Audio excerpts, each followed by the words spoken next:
Hey everyone and welcome.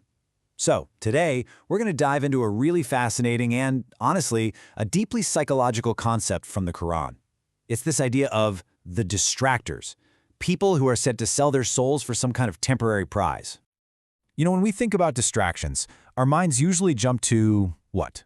Our phones, social media, that endless scroll. But what if the biggest, most powerful distractions in our lives aren't things at all? What if they're people? The Quran actually digs deep into this idea, and it even identifies specific types of people who lead others astray. All right, so let's get right to it. What exactly does the Quran mean when it talks about the distractors? Before we can understand their influence, we've got to have a really clear idea of what they are.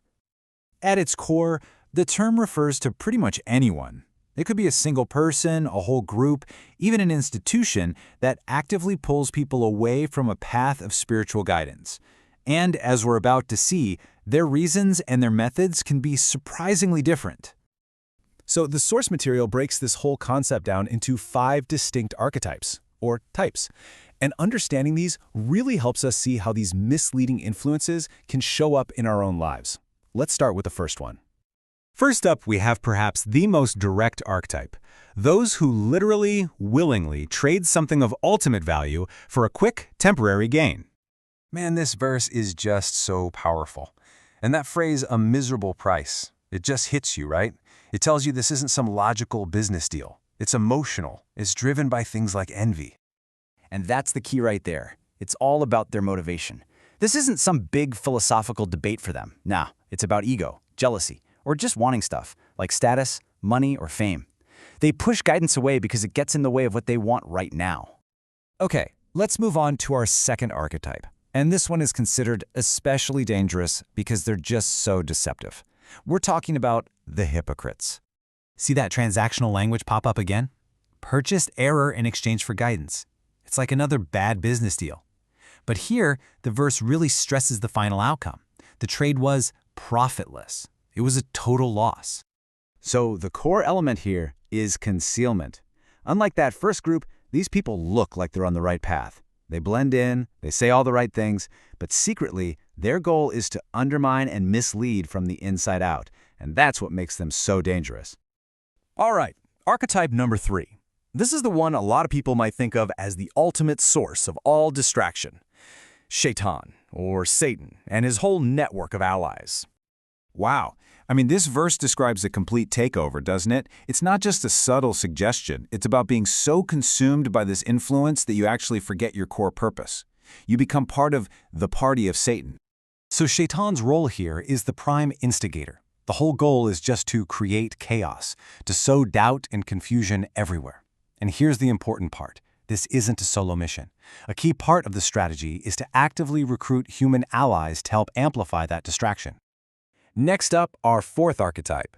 This one focuses on the corrupting influence of power. We're talking about leaders who actively and intentionally misguide their followers. That imagery is it's stark. Leaders inviting to the fire. It speaks volumes about the immense responsibility that comes with having influence.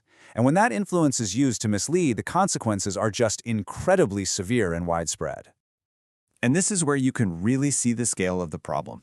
A single misguided leader, whether they're in politics, religion, or even a cultural influencer with millions of followers, they can distract entire communities, even whole nations, just by promoting lies as truth. And that brings us to our fifth and final archetype.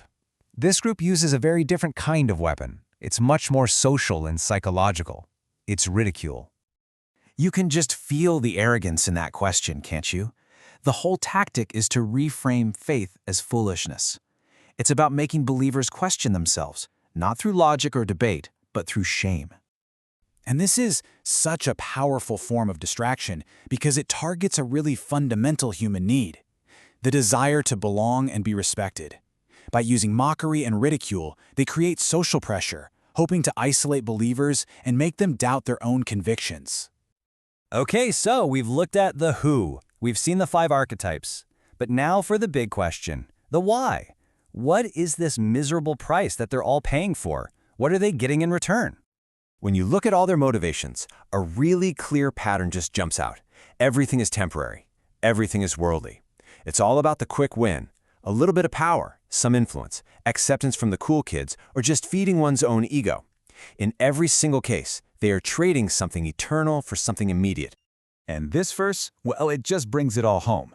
It frames the entire thing as the ultimate bad investment, buying the fleeting life of this world at the cost of the hereafter. And the verse makes it crystal clear. In the end, that trade leaves them with absolutely nothing. You know, this whole framework gives us a pretty powerful lens to view influence and distraction in our own lives. And really, it all boils down to one critical question we have to ask ourselves.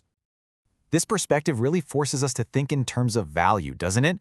If guidance and having a purpose are truly priceless, then what price are we willing to pay for our distractions? When you look at it that way, it seems the answer is any price is ultimately too high.